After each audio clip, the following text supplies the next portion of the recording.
Non, j'ai pas le temps là.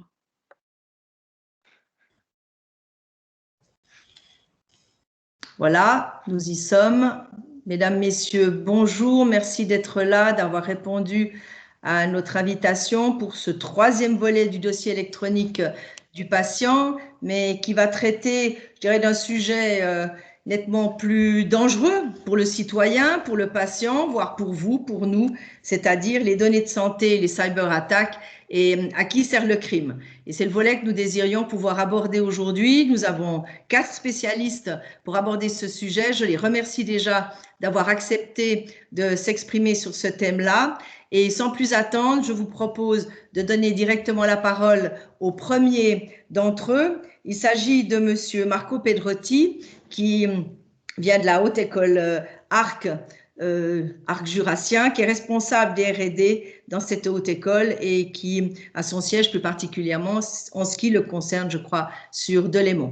Monsieur Pedrotti, je vous donne la parole, je vous laisse prendre, voilà, et l'image et le son et les slides. Merci à vous. Et je rappelle que vous pouvez poser toutes les questions que vous le désirez au travers du chat pendant l'intervention de chacun de nos orateurs. Et je reprends les questions ensuite au terme de la présentation si ça s'avère nécessaire. Et puis au terme de la présentation des 4 intervenants, nous reviendrons avec les questions que vous pourriez encore vouloir poser ou qui auraient été suscitées par l'une ou l'autre des interventions. Alors à tout à l'heure et très belle conférence. Merci. Madame la Présidente, bonjour tout le monde. Je pense que tout le monde peut voir mon écran. Et donc, je vais commencer un peu à parler de comment les criminels obtiennent ces données de santé. Et puis, ça sera mon collègue Olivier Baudelabrec qui s'occupe de la partie comment ils monétisent. Tout d'abord, j'aimerais commencer avec quelques chiffres. Je me suis posé la question, mais en Suisse, combien il y en a d'attaques? Qu'est-ce qu'on sait point de vue quantitatif sur les cyber incidents, donc les événements qui concernent des accidents de données. Et donc, je suis allé chercher sur le site de la Confédération, donc le centre pour la cybercriminalité. Et j'ai trouvé les chiffres suivants que vous voyez sur la ligne rouge. Et voilà, donc à partir de ce chiffre-là, on dirait que chaque semaine en Suisse, disons plus ou moins, ouais, entre 4 et 5 cas par 100 000 habitants. Donc c'est sur l'échelle à droite. Est-ce que c'est beaucoup? Est-ce que c'est très peu? Aucune idée. Donc avec quoi je peux comparer? Donc je suis allé chercher d'autres sources officielles gouvernementales de données. Et puis, j'ai trouvé qu'aux États-Unis, il y a une espèce de portal, de site web, toujours de gouvernement, qui donne des chiffres. Et donc, j'ai extrait ces chiffres, et puis je les ai mis sur la même échelle. Et puis, je me suis dit, mais c'est étonnant. En fait, si vous regardez, ce n'est pas la tendance qui m'intéresse, est-ce que ça descend, est-ce que ça monte, est-ce qu'il y a des pics ou pas de pics. Mais si vous voyez sur la gauche, bien entendu, je divisais par le nombre d'habitants, hein, parce qu'en Suisse, il y a 8 500 000 habitants. Aux États-Unis, c'est 40 fois, plus ou moins, 328 millions environ. Même en divisant par le nombre d'habitants, donc je ramenais tout à l'échelle de nombre de cas par 100 000 habitants, on voit bien qu'en Suisse, on dirait qu'il n'y a rien du tout, parce que là, par exemple, il y a un pic à 10, et là, il y a un pic à 1000, donc c'est 100 fois de plus. Je rappelle que je divisais par le nombre d'habitants. Alors, comment ça s'explique qu'apparemment, en Suisse, on a très peu d'accidents? C'est magnifique, je dis, mais c'est un peu bizarre aussi. Donc là, c'est la source, c'est le site web du Centre national pour la sécurité, donc c'est la source de mes données. Donc oui, c'est exactement la même courbe que vous avez vu en rouge tout à l'heure, juste divisé par le nombre d'habitants de la Suisse. Et puis là, c'est l'autre source du département de services de santé et humaine aux États-Unis. Et là, c'est les tableaux, les données d'où j'extrais les tableaux d'où j'extrais les données que je viens de montrer. La subtilité ici, bah, c'est la suivante, c'est qu'en Suisse, il n'y a aucune obligation de déclarer ces incidents qui affectent la sécurité des infrastructures critiques, parmi lesquelles la santé. Après, il y a l'énergie, l'eau, pas mal de choses qui sont dedans. Et en fait, l'année passée, enfin, en fin d'année 2019, le Conseil fédéral avait sorti ce rapport où il faisait un peu l'état des lieux. Et donc, en fait, en gros, en Suisse, une entreprise, une institution, une personne même, n'est pas obligée de déclarer un accident, une fuite de données. Il n'y a pas d'obligation. Donc, ça se fait sur la base volontaire et il n'y a aucune obligation légale. Euh, et puis, toujours en fin 2019, il y avait, donc le 13 décembre, il y avait marqué, bah, c'est toujours comme ça la page, ouais, ce jour. D'ici fin 2020, le Conseil fédéral devra recevoir un projet pour prendre des décisions. Bon, après, il y a eu le Covid, donc il y a eu des choses plus importantes, évidemment, que prendre cette décision, apparemment. Mais à ce jour, si je regardais dernièrement, il y a rien qui est sorti. Donc, on est toujours dans ce régime de déclaration volontaire. Et puis, effectivement, les exploitants d'infrastructures critiques sont invités à mettre en œuvre certaines normes. Donc, aucune obligation. Au contraire, aux États-Unis, il faut savoir que la première loi qui obligeait à notifier, à déclarer les accidents est là de 2002, bon, en Californie, pas de surprise, et qu'à ce jour, si vous allez regarder le site de la Conférence nationale des États américains, tous les États, donc les 50 États des États-Unis, ont appliqué, ont fait une loi qui oblige à déclarer ce type d'événement. D'où peut-être, je reviens à mon graphique de tout à l'heure, ça pourrait expliquer partiellement le fait que on observe 100 fois de plus de cas aux États-Unis qu'en Suisse. Donc, tout ça pour dire que effectivement, l'obligation de déclarer n'a pas été introduite. C'est quelque chose qui se discute aujourd'hui dans notre pays. À savoir que ça rajoute une couche supplémentaire aux entreprises, aux institutions publiques, donc ça a des coûts. Donc c'est une décision politique qui doit être prise. Ben, est-ce qu'on veut avoir des données fiables, des données qui viennent du gouvernement sur cette thématique, sachant que voilà, la balance est toujours entre pouvoir avoir des données complètes, plus ou moins complètes, disons, et imposer encore de couches supplémentaires aux entreprises et puis aux administrations. Euh, je reste toujours dans des sources officielles, donc le site de la Confédération. Donc, quelles sont les menaces actuelles en Suisse? Donc, je suis allé regarder un peu pour les particuliers et puis pour les entreprises aussi. Et il y a une chose qui est très intéressante, si vous lisez les 19 sources de menaces entre privés, donc il y en a 10 ici, et puis il y en a 9, 3, 6, voilà, une dizaine, non, disons une vingtaine de menaces. Ben, la seule qui est une menace technologique, c'est le Distributed Denial of Service, donc c'est le seul qui est en attaque purement informatique. Tout le reste, ce sont des choses qui impliquent le fait qu'une personne fasse quelque chose de faux, comme cliquer sur un lien, ouvrir une pièce jointe ou aller sur un site, saisir des informations. Donc, une seule menace sur 20 au séjour en Suisse, apparemment, selon cette source de la Confédération, concerne strictement des attaques purement technologiques. Et puis effectivement, c'est vrai, enfin c'est vrai, c'est quand même un lead, ça correspond un peu à ce que j'ai retrouvé dans plusieurs sources de littérature scientifique qui nous disent que le comportement de l'être humain est la source principale de risque et puis il y a un facteur dans 95% des accidents. Donc, ces 95%, ça colle parfaitement à une cause sur 20, donc 5% purement technologique. Puis on sait que pour les criminels qui ciblent la santé, bah, l'humain est le point d'entrée, la porte d'entrée. Euh, et puis il peut être aussi donc la première ligne de défense, bien entendu. Maintenant, je veux voir quelque chose, je vais vous montrer quelque chose sur les principales méthodes d'attaque en 2019.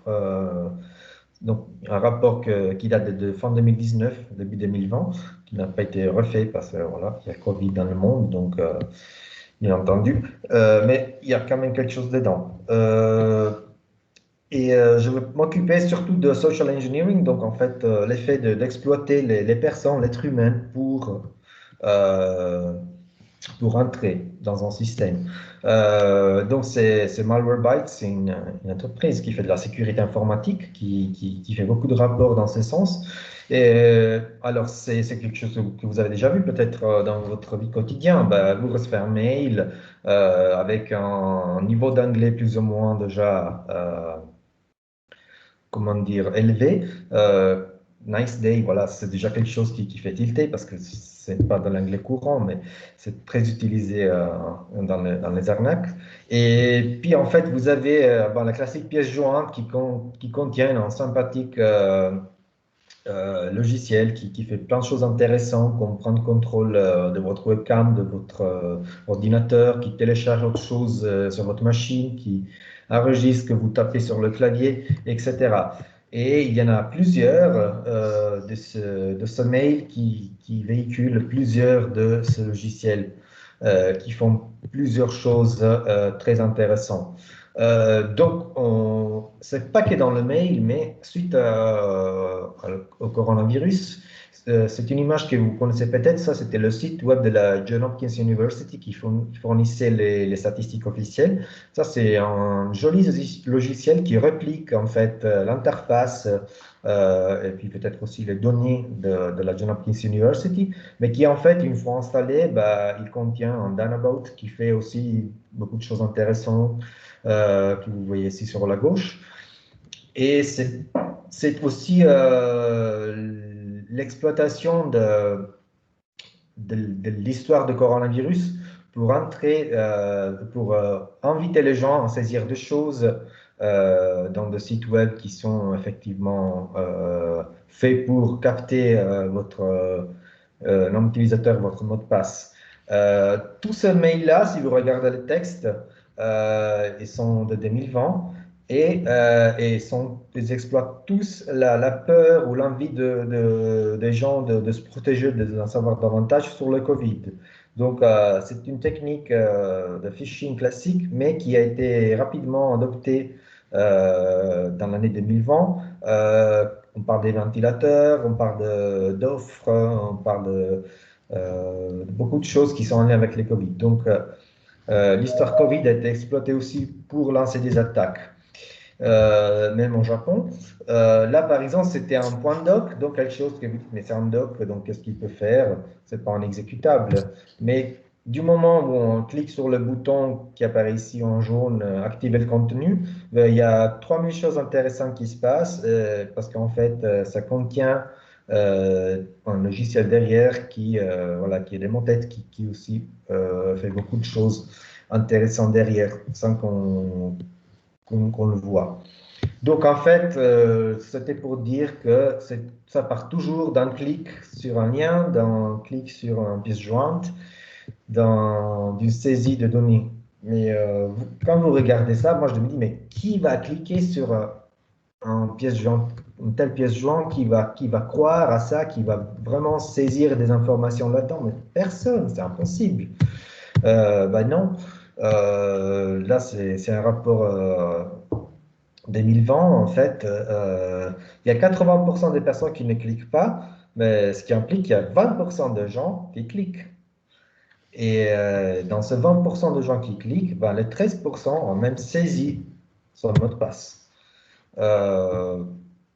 Donc voilà, on dirait 20%, c'est pas beaucoup, mais savoir que pour une entreprise, ça suffit qu'une personne clique sur un des malwares que je montrais tout à l'heure pour faire beaucoup de dégâts dans tout le réseau de l'entreprise. Donc 20%, vous lancez 100 000 mails et puis vous avez beaucoup de chances d'avoir du succès.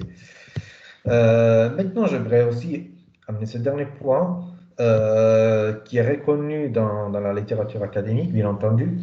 On dit que l'industrie est vraiment beaucoup plus avancée par rapport à l'université en ce qui concerne la recherche en cybersécurité et pratique.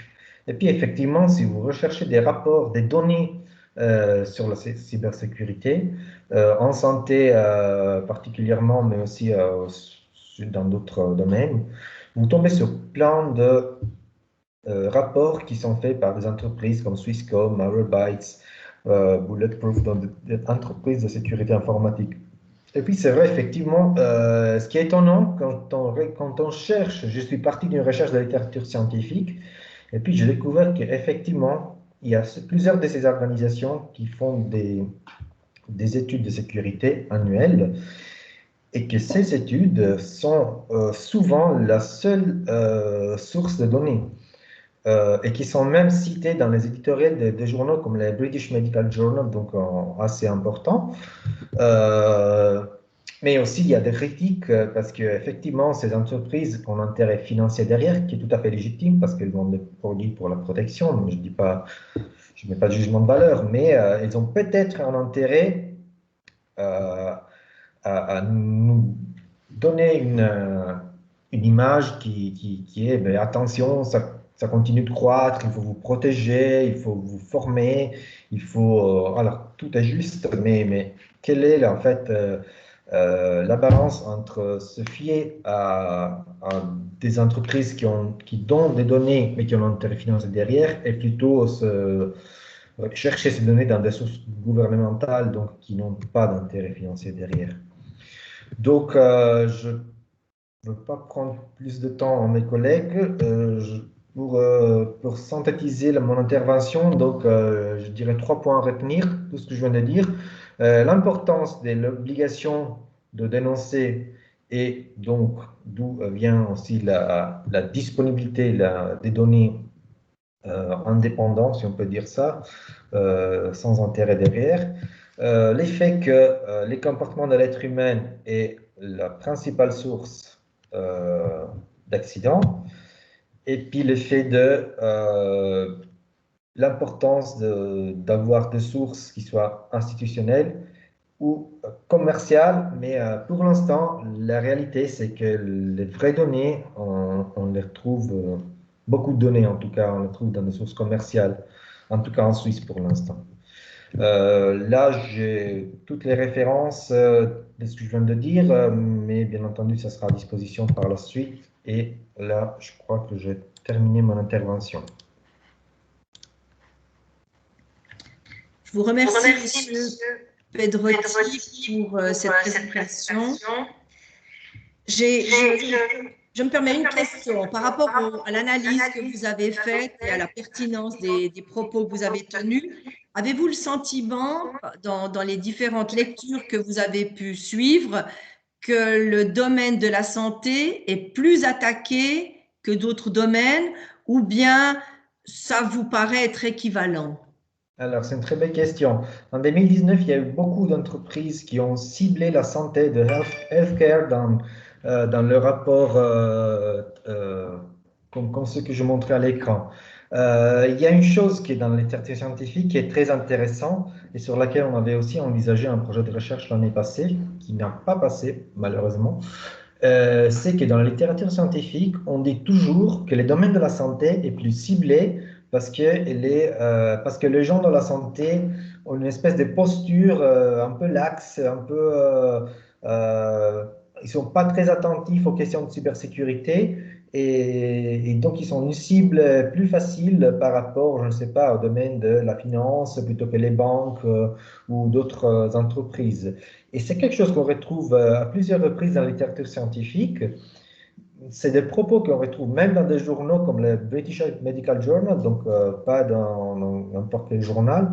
Mais effectivement, quand je suis allé chercher, mais est-ce qu'il y a une comparaison qui a été faite, qui a ciblé vraiment cette prétendue attitude euh, du domaine de la santé, un peu, comment dire, pas attentive aux problèmes de cybersécurité, ben, je n'ai rien trouvé. Par contre, c'est une espèce de phrase qu'on retrouve dans toutes les publications scientifiques peer review, donc des choses qui ont quand même passé un processus de révision avant de sortir. Intéressant, merci beaucoup. Et puis, une deuxième question qui est en relation avec le début de votre intervention. Vous avez relevé la différence entre la Suisse et d'autres pays en ce qui concerne l'obligation de déclarer. Vous portez quel regard là-dessus? Vous partez de l'idée qu'en Suisse, on devrait obliger ou qu'est-ce que vous en pensez? Comme je l'ai dit tout à l'heure, ben, en tant que chercheur, ben, j'aimerais bien avoir des données comme ceux qu'on retrouve dans le Breach Portal aux États-Unis, parce que là, c'est vraiment des données, les données brutes disponibles euh, pour tout le monde, pour qu'on puisse faire des statistiques, ce qu'on veut. Par contre, je comprends bien qu'une entreprise, avec toute la charge administrative, veut rajouter l'obligation. Puis c'est un processus qui est délicat parce que ça expose aussi à des amendes. Donc puis aussi des problèmes de réputation pour l'entreprise qui subit. Il y a voilà, beaucoup d'entreprises subissent des attaques, mais ne le disent pas parce que c'est un peu la honte. Où on met en danger l'image de l'entreprise. Donc, il y a beaucoup de choses derrière que moi, je ne peux pas me prononcer. C'est à nos élus d'introduire ça. Ben, comme chercheur, j'aimerais bien, mais je comprends. Ben, par exemple, en Europe, il y a eu une directive de 2016 et puis les États ont eu 2 ans et quelques mois pour implémenter en loi nationale cette directive qui date de 2016, qui concerne aussi l'obligation de déclarer les accidents. Mais j'ai recherché un peu des sources gouvernementales de quelques pays voisins ici et je n'ai pas trouvé grand-chose, alors que théoriquement, ça devrait déjà être obligatoire aussi en Europe. Alors là, il y a une question qui vous est posée, c'est connaissez-vous des entreprises du domaine de la santé qui ont déjà effectué des tests, des pen tests de social engineering? Si oui, quels ont été les résultats? Et puis sinon, la remarque, c'est en général les premières fois lors des tests, les RSI ont envie de sauter par la fenêtre tellement les résultats sont mauvais, mais les fois suivantes, les utilisateurs reconnaissent les tentatives d'intrusion. Alors non, j'en connais pas parce que je ne m'occupe pas de faire des pen tests, donc non, j'en connais pas. Ce que je sais, c'est que en fin 2019, il y a eu le dernier hôpital suisse dans la zone de Zurich qui était ciblé, qui a été Mhm. pénétré. C'était sorti dans le journal, hein, ça c'est rien de caché. Mais non, je ne connais pas des entreprises. Mais ce que je montrais tout à l'heure, le fait que 20% de gens cliquent sur les liens, c'est une enquête qui est faite régulièrement, gun phishing. Donc, c'est des tests où on envoie en fait plusieurs mails de phishing avec l'accord du management des entreprises. Bien entendu, c'est quelque chose qui se fait avec l'accord. Mais il n'y avait pas les données, il n'y avait pas de comparaison entre secteur appareil de santé versus banque ou autre chose. Non, ça, il n'y avait pas. Ok, je vous remercie. Donc, il y a encore une question, c'est si la nouvelle LPD ne prévoit-elle pas une obligation de déclaration des incidences relatives aux données personnelles? Et puis après, il y a encore une autre. Ouh là là, là, on y va avec la LPD. Elle est en train de surgir sur une série de questions. Oui, il s'agit du chapitre 3 et 24. Ben voilà, quelqu'un répond à la question qui précède sur la LPD.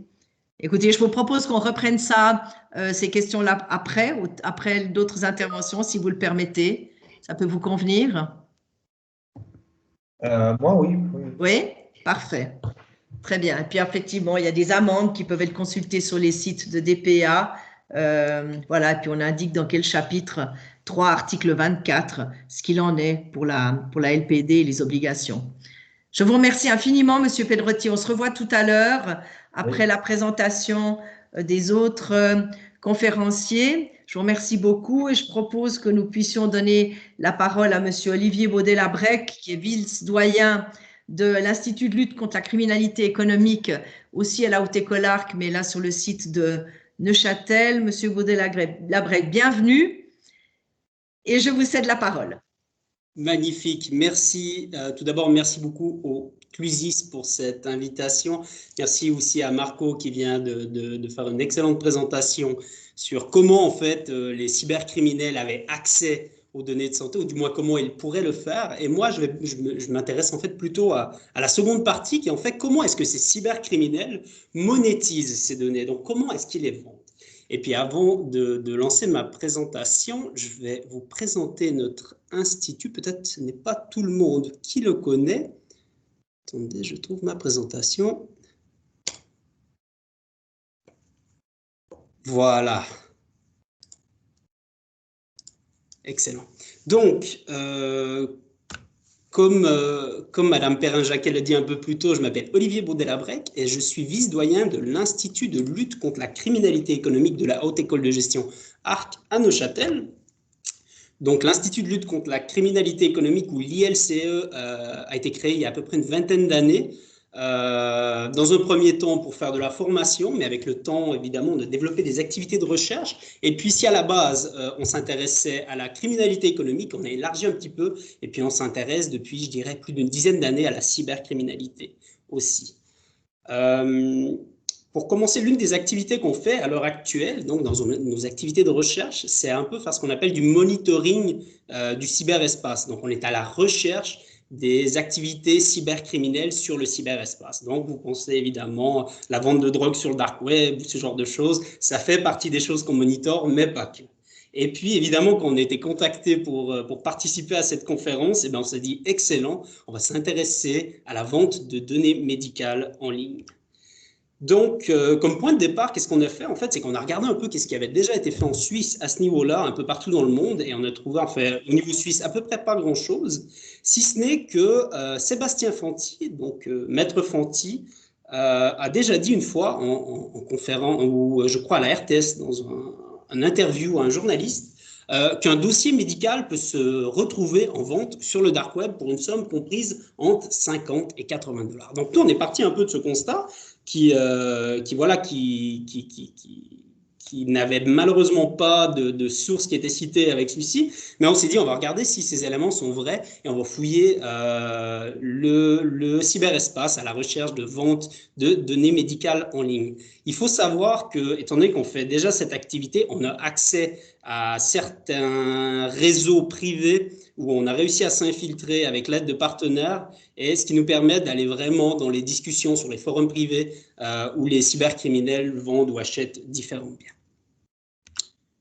Donc, le premier constat en fait qu'on a fait, c'est que yes, dark web is overrated. Donc, le dark web est surévalué. Parce qu'on a cherché le dark web à la recherche de données médicales, on en a trouvé un petit peu. Mais le véritable endroit où on en a trouvé, c'est sur le deep web. Peut-être pour ceux qui ne sont pas habitués, la différence entre l'un et l'autre, c'est que le dark web utilise généralement des protocoles qui sont très différents du web standard, et vous avez besoin, par exemple, d'un navigateur comme Tor pour y accéder. Alors que le deep web utilise vraiment des paramètres standards. Vous pouvez y accéder avec votre Google Chrome, avec votre Microsoft Edge, que sais-je. Simplement, les accès sont généralement limités. Et donc, on parle souvent de forums privés. Donc, sur le deep web, dans ces forums privés, on a trouvé une très grande quantité de données médicales. Et je vous montre qu'est-ce qu'on a trouvé sur les forums privés. Alors, la première chose qu'on peut voir ici, voilà, vous avez une enchère de 2 millions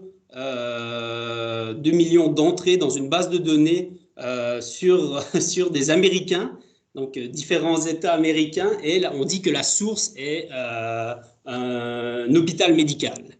Donc, si on regarde un peu concrètement qu'est-ce qui se vend, voilà, vous avez 2 millions de Fresh USA Mixed State, avec différentes informations comme les noms, l'adresse, le zip code, la date de naissance, le statut marital, le genre, etc., etc.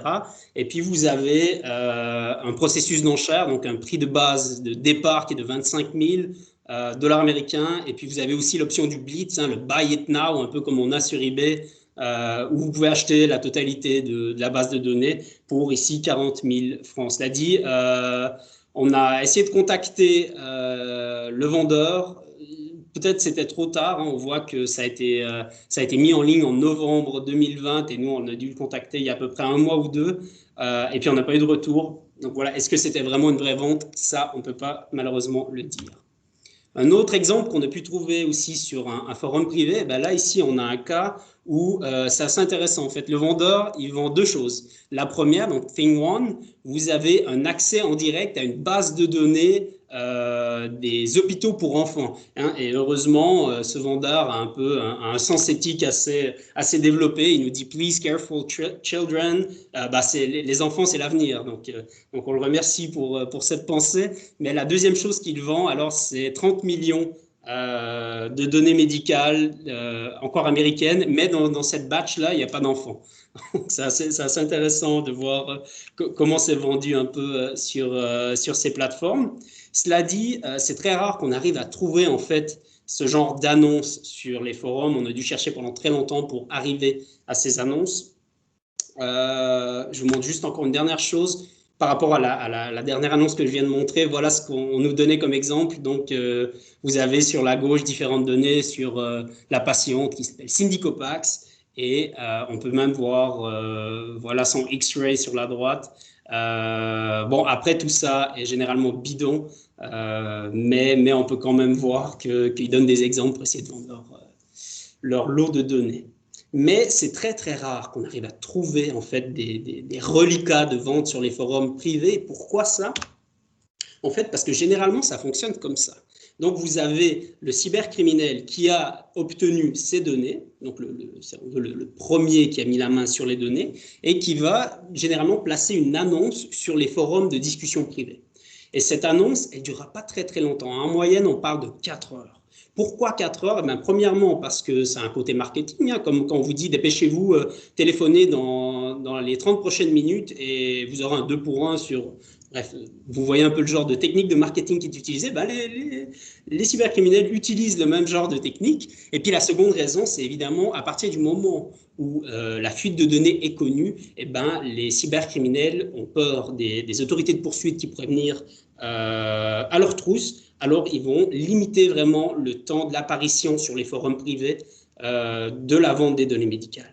Mais cela dit, la vente des données médicales ne se fait pas sur les forums privés. La vente de données médicales se fait généralement sur une autre plateforme. Et là, ici, en l'occurrence, je vous ai mis Telegram et Discord, qui sont les deux plateformes les plus utilisées à l'heure actuelle pour la revente de données médicales. Et durant les 4 heures donc, où il y aura une apparition sur le forum privé, on indiquera simplement « Voici le lien pour vous joindre au groupe ». Donc voilà, et ensuite, une fois qu'on va sur le groupe, qu'est-ce qui se passe concrètement? Il y a une enchère. Et comme on a vu un peu plus tôt dans le cas présenté, c'est toujours des enchères et il y a toujours un prix de base. Et puis un prix Buy It Now, ou Blitz, en fait, qui permet à l'acheteur de dire moi, je ne veux pas faire les enchères, j'achète tout et basta. Généralement, les transactions se parlent en dollars américains, mais se payent en Bitcoin ou autres crypto-monnaies de votre choix. Par contre, au niveau des prix, il faut faire très attention parce que là, on a vu un peu plus tôt Monsieur Fanti, Maître Fanti qui disait entre 50 et 80 $ le dossier. Si vous cherchez sur les sites de cybersécurité, enfin les prescripteurs et les vendeurs de solutions de cybersécurité, on vous dira que oui, un dossier médical peut valoir jusqu'à 400 francs et généralement, c'est le prix qui est vendu. C'est pas tout à fait ça. C'est pas tout à fait ça. Je vous donne un exemple très concret. Il y a, sauf erreur, 1 mois ou 2, il y a eu une vente de données de santé d'1 demi-million de Français qui avait été... Enfin, il y a eu un hôpital qui a été piraté et le pirate a réussi à accéder à près d'1 demi-million de données de Français et il les a évidemment mis en vente dans le deep web, donc sur un forum privé. Et puis, j'ai réussi à parler en fait au journaliste qui a détecté ça, qui est un grand passionné et qui s'intéresse qu'à ça. Il m'a dit en fait ces données-là, donc pour 1 demi-million de Français, n'étaient vendues que 1 000 €. Donc, on n'est pas sur les mêmes chiffres qui sont avancés par les vendeurs de solutions de cybersécurité. Donc, il faut être assez prudent à ce niveau-là. Cela dit, ce n'est pas impossible qu'il y ait des données qui soient vendues beaucoup plus chères, mais il faut se méfier justement des chiffres qui sont avancés par ceux qui ont un intérêt à dire que les prix sont élevés. Ensuite, quel est l'intérêt des données? Et j'ai mis en parenthèse médicale. Pourquoi? Eh bien, parce que comme on a vu sur le premier exemple que je vous ai montré sur les forums privés, le fait que ce soit des données médicales n'est pas toujours pertinent pour le fraudeur. Sur l'exemple que je vous ai montré justement sur le forum privé, on avait mis, voilà, ce sont des données sur des Américains qui sont issus d'un hôpital. Mais on ne vous dit pas expressément, ce sont des données médicales. Pourquoi? Parce que généralement, les fraudeurs, ce qui les intéresse n'est pas nécessairement de savoir que Marcel doit avoir une opération au genou, mais c'est simplement de savoir que voilà, il peut le contacter à telle adresse, à tel numéro de téléphone, voici son adresse mail, voici son adresse physique, etc., etc. Et concrètement, en fait, quand les cybercriminels achètent ce genre de données, eh ben, leur utilisation est très standard. C'est-à-dire qu'on va généralement voir du spear phishing, donc du harponnage en français, du hameçonnage, donc du phishing standard aussi avec toutes les adresses qui ont pu être cumulées, et aussi des ransomware. C'est généralement des attaques très standards qui dépendent de l'ingénierie sociale, un peu comme Marco a présenté tout à l'heure. Donc ça reste très classique. Cela dit, le fait que ce sont des données médicales peuvent parfois aider le cybercriminel a justement contacté Marcel pour lui dire « Marcel, je sais que tu attends une opération du genou et je te propose de t'inscrire sur la liste d'attente. Tu passeras la semaine prochaine pour te faire opérer, mais tu dois payer 100 francs. Voici le lien Internet pour aller payer tes 100 francs pour garantir ta place. » Donc c'est un peu comme ça que le cybercriminel va utiliser ces données de santé et non pas en essayant de les revendre à des entreprises d'assurance médicale, par exemple, qui pourraient avoir un intérêt à avoir la main sur ces données. Juste avant de finir, il y a un point qui est très intéressant, c'est en fait qu'est-ce qui se passe concrètement avec ces données, hein, une fois qu'elles ont été vendues. Et je vous explique un petit peu ici comment ça fonctionne. Généralement, vous avez, et ça fait pyramide, vous avez, bonjour. Vous avez généralement un vendeur qui est le premier vendeur, donc le premier cybercriminel qui a eu accès à ces données, qui va vendre ces données sur un forum privé. Donc, et puis, vous aurez des gens qui vont acheter et qui vont essayer à leur tour souvent de revendre à d'autres cercles. Et plus il y a des ventes, et plus ces données disons qu'elles arrivent, elles partent du domaine privé, donc du web privé, pour finir sur le web public. Et à long terme, ces données peuvent être référencées par les robots Google, notamment. Donc, je crois pour les gens qui se posent des questions sur ces données, à l'heure actuelle, c'est bien de garder ça en tête, c'est-à-dire qu'est-ce qu'on fait quand Google aura référencé des données médicales. C'est quelque chose qui s'est vu dans certains pays. Et en Suisse, sauf erreur de ma part, pas encore, mais c'est quelque chose qui pourra arriver un jour. En guise de conclusion, ma conclusion rejoint celle de mon collègue un peu plus tôt qui disait méfiez-vous un peu des chiffres et des choses que disent en fait les gens qui vendent des solutions de cybersécurité. Et il y a ces résultats en fait à une question qui sont très intéressantes. Pardon. Je ne sais pas si certains d'entre vous connaissent la conférence Black Hat de Ty Kotick qui est réalisée chaque année aux États-Unis et qui regroupe en fait une partie de spécialistes de la cybersécurité et toujours une partie de hackers qui viennent par curiosité. Et à chaque année, donc Ty Kotick, cette entreprise de cybersécurité, fait un sondage auprès des gens qui sont présents à la conférence et il y a une question qui est très intéressante qu'ils ont posée en 2019 et c'est assez rigolo. Ils ont demandé en fait aux gens si c'était hackers ou professionnels de la cybersécurité. Et ensuite, ils leur ont posé deux questions différentes mais qui reviennent en fait un peu à la même chose. Donc, chez les hackers, on leur a demandé qu'est-ce que vous feriez si vous obteniez des données comme ça dans le cadre de vos activités cybercriminelles. Et ils ont posé la même question en fait aux professionnels de la cybersécurité pour leur demander qu'est-ce que vous pensez que les hackers feraient s'ils tombaient sur ces données. Et puis là, on a une distinction qui est assez intéressante. Donc, si on regarde du côté droit, qu'est-ce que les professionnels de la cybersécurité pensaient que les hackers feraient? Eh ben, les trois premières choses. La première, près de 50% des professionnels de la cybersécurité pensaient que les hackers vendraient ces données sur le dark web. La deuxième, c'est qu'ils feraient beaucoup de dégâts, 15%. Et puis la troisième, ben, c'est qu'ils tiendraient pour victime, enfin qui tiendraient la victime pour une rançon, en fait, qui demanderait une rançon à la personne ou à l'entité à qui ils auraient volé ces données. Et de l'autre côté, quand on demande en fait aux hackers qu'est-ce qu'ils auraient fait, eh ben, on a 50% qui nous dit bah, je leur ai dévoilé responsablement. Donc c'est un concept en cybersécurité qui dit que vous allez aviser en fait la personne à qui vous avez pris ces données pour lui dire voilà, il y a une faille à ce niveau-là, corrige la faille, après je vais publier ce que j'ai trouvé par fierté.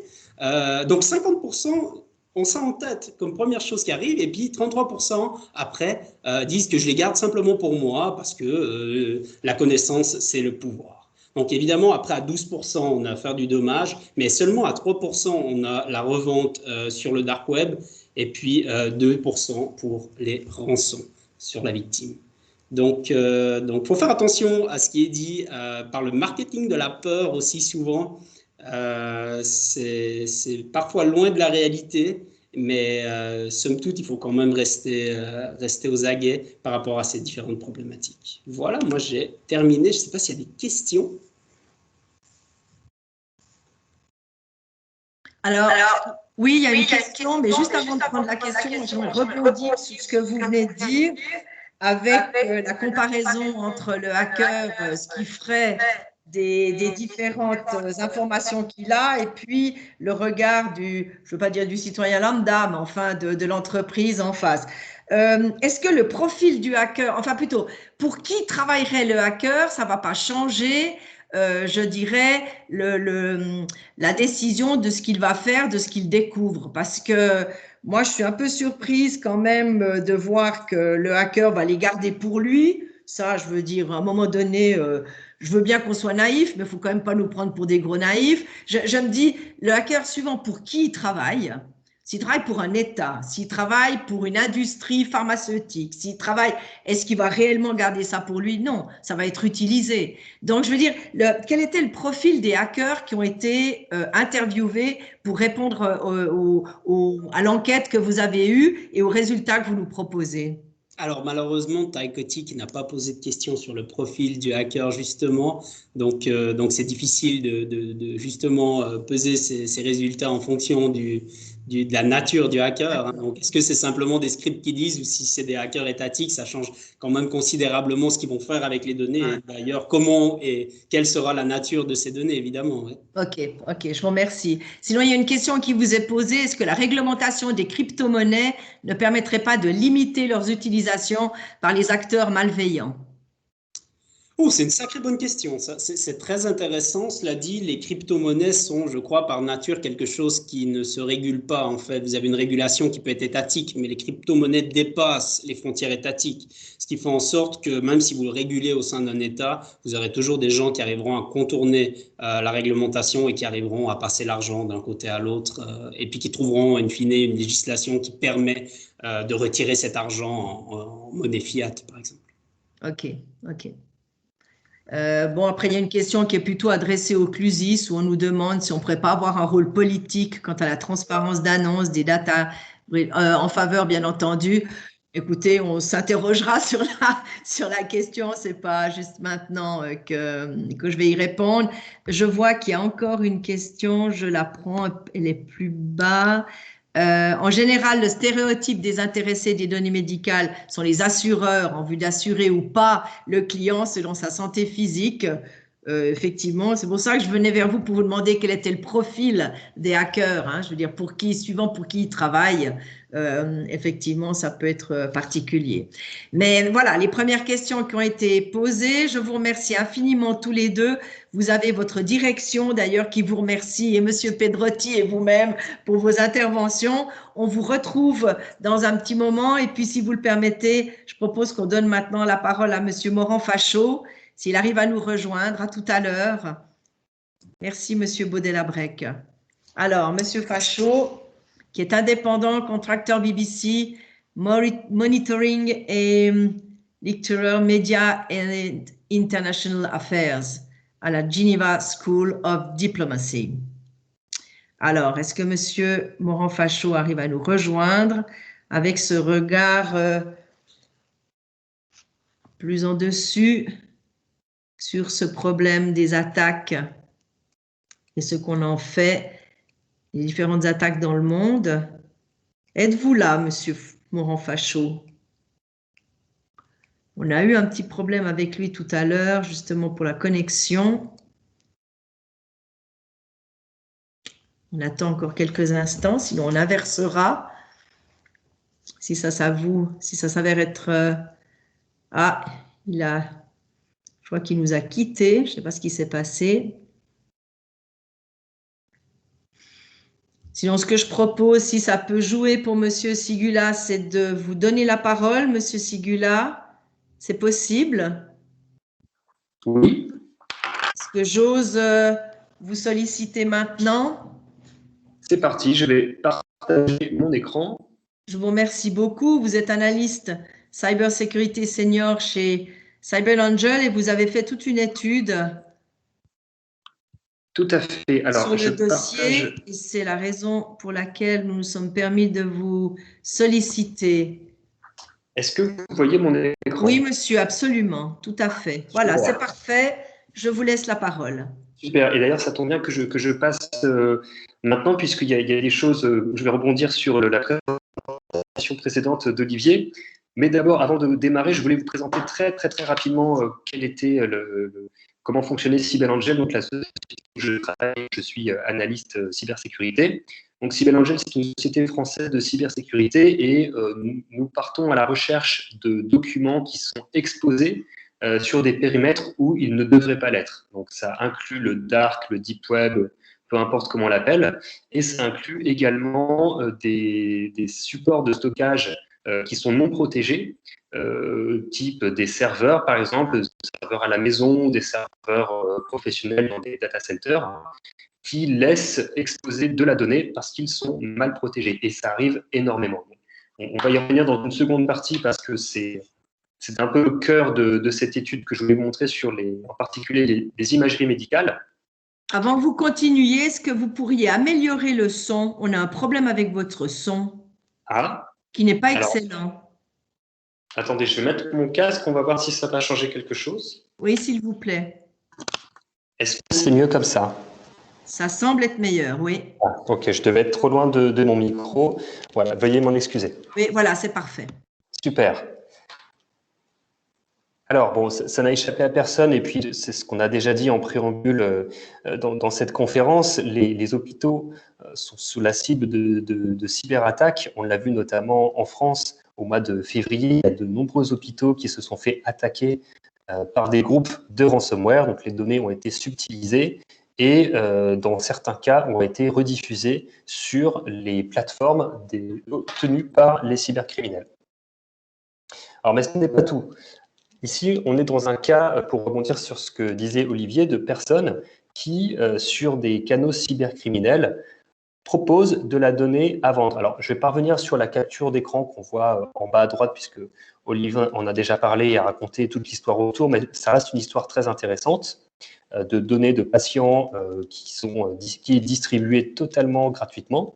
Mais sur la petite capture qu'on voit en haut sur une autre plateforme cybercriminelle, on voit une personne qui vend cette fois-ci, donc qui ne distribue pas gratuitement, mais qui vend des accès vers des plateformes hospitalières d'employés. Donc là, ici, on a plusieurs milliers de personnes, de professionnels d'hôpitaux qui ont des accès pour on ne sait pas quoi d'ailleurs, ça n'a pas été précisé, mais on a des emails avec des mots de passe. Donc ça, effectivement, c'est des données qu'on voit absolument énormément sur le dark web ou sur le deep web, mais c'est quand même des données qui s'échangent de temps en temps et la valeur, elle est extrêmement forte. Alors, les raisons, c'est pareil, je ne vais peut-être pas y revenir, je ne vais peut-être pas insister, on en a déjà beaucoup parlé, que ce soit envers les hôpitaux directement et les empêcher de fonctionner, de faire du chômage, ou alors directement auprès des patients. On a quand même pas mal de scénarios d'attaque qui expliquent pourquoi ces données sont importantes, notamment si on prend un hôpital, s'il est en incapacité de fonctionner, c'est quand même dommage, et c'est ce qui fait des hôpitaux médicaux une cible de choix, puisque les hôpitaux sont quand même plus à même de payer, entre guillemets, de par la nature de leur activité, qu'une entreprise qui peut peut-être se permettre de repartir d'une vieille sauvegarde. Dans le cas d'un hôpital de données de santé, on a besoin de traiter les patients immédiatement. Et aussi, une autre chose où je voulais revenir sur la présentation de Marco, c'est qu'effectivement, on remarque que les hôpitaux sont plus régulièrement attaqués par les groupes de cybercriminels. Alors, ce n'est pas le seul secteur en réalité qui est parmi les plus attaqués. On a aussi les organismes publics, et on le voit beaucoup avec les attaques de ransomware, qui sont en réalité, je pense, plutôt représentatives de ce qu'on peut voir actuellement. Donc, ces fameux groupes de ransomware qui attaquent une société, un organisme, et qui ensuite menacent de diffuser les documents volés sur leur plateforme. Et de ce qu'on peut voir, il y a beaucoup de centres médicaux de partout dans le monde, mais aussi des organismes publics et des sociétés juridiques, donc des sociétés d'avocats qui se font attaquer. Alors, il y a certainement plusieurs raisons à cela, au-delà de simplement le fait que ces entreprises, ces organismes ont peut-être une hygiène un peu moins bonne de sécurité. Il y a peut-être un plus gros brassage, il y a peut-être des données qui sont plus intéressantes à vouloir chiffrer. Peut-être le fait que, comme on disait tout à l'heure, les hôpitaux ont vraiment besoin de ces données et de tous leurs moyens informatiques pour travailler. S'ils ne l'ont pas, c'est un peu plus compliqué de travailler, donc ils vont être amenés à payer plus rapidement. Mais bon, voilà, ce que je peux constater, c'est des secteurs qui sont particulièrement attaqués par les groupes de... Écoutez, excusez-moi, on vous perd au niveau du son. Ah, alors, Je ne sais pas ce qui se passe, là, on vous perd. Est-ce que vous m'entendez mieux comme ça? Ben, quand je vous en parle, ça va mieux, puis après, tout d'un coup, au bout d'un moment, ça disparaît. Mais on va essayer d'enchaîner comme ça. C'est bizarre, je suis désolé, ma connexion, je ne sais pas qu'elle était mauvaise. Voilà, là, c'est pas très bon, là, maintenant. Écoutez, je vais tout de même continuer, j'espère que Oui, ça je vous en va prie. se résorber. Je vous en prie. Merci. Très bien. Alors, ce que je voulais aussi communiquer aujourd'hui, c'était, là on quitte l'espace du dark web, du deep web, et pour une étude, on s'est focalisé sur les serveurs non protégés, donc qui exposent de la donnée. C'est pas réellement une fuite de données, mais en tout cas, elle est exposée, elle est trouvable par n'importe qui. Et on s'est focalisé sur un type particulier de fichiers qui sont les imageries médicales. Donc pendant 6 mois, avec les scanners de Cybelangel, on a scanné le monde entier sur tout le protocole IPv4 à la recherche de ces documents-là. Alors, on n'a pas téléchargé, bien sûr, tous les documents que nous avons trouvés. On s'est simplement cantonné à leur listing, donc le nom des fichiers, leur chemin d'accès et toutes les métadonnées qui gravitent autour, leur taille, leur date, mais pas les données en elles-mêmes, ce qui est relativement illégal. Et donc, ce qu'on a trouvé au bout de 6 mois d'enquête, c'est qu'il y avait 45 millions de fichiers uniques de ce type de fichiers, donc d'imagerie médicale, qui étaient exposés sur des serveurs non protégés. Donc là, j'insiste sur le côté serveur non protégé. On est sur des protocoles qui ne sont pas le web. On est sur des protocoles de type FTP, SMB, donc tous les protocoles qui sont utilisés pour échanger les données. Alors, c'est une exposition qui est relativement mondiale. On a identifié des serveurs dans 67 pays et on a remarqué que plus de la moitié des documents qui avaient été trouvés étaient particulièrement récentes. Alors, on n'a pas forcément fait de lien avec la crise du coronavirus, qui peut-être explique qu'il y a de plus en plus de radios qui sont faites. Bon, j'y crois moyennement, mais en tout cas, ce qui est certain, c'est qu'il y a une digitalisation forte de ces données-là, puisque voilà, près de 60% des documents ont moins de 2 ans, donc ce qui est quand même énorme. Et on a bien sûr dû mettre un terme à cette étude qui a duré déjà 6 mois, mais là, si je faisais à nouveau le calcul, je pense qu'on serait plutôt vers les 55-60 millions d'images uniques. Pardon, David, je me permets Oui. d'intervenir. Je pense qu'il y a un petit souci sur les slides. On est toujours sur la première slide. Vous voyez moi mon écran? Oui, mais effectivement, on voit la première slide de la présentation. Alors, attends, là, je suis confus. Je vais recommencer le partage de l'écran. Vous n'avez pas vu les autres slides? Non, vous êtes là, vous n'êtes même là, votre écran. Alors là, je viens de le... Oui, effectivement, là, je viens de l'arrêter. Voilà. Est-ce que vous voyez mon écran? Alors, maintenant, on le voit, voilà. D'accord. Et est-ce que vous avez vu cette slide-là, par exemple? Non, vous ne l'avez pas vu? Bon, voilà, bah, je suis désolé, j'ai parlé sans l'aspect visuel. Bon, c'est pas grave.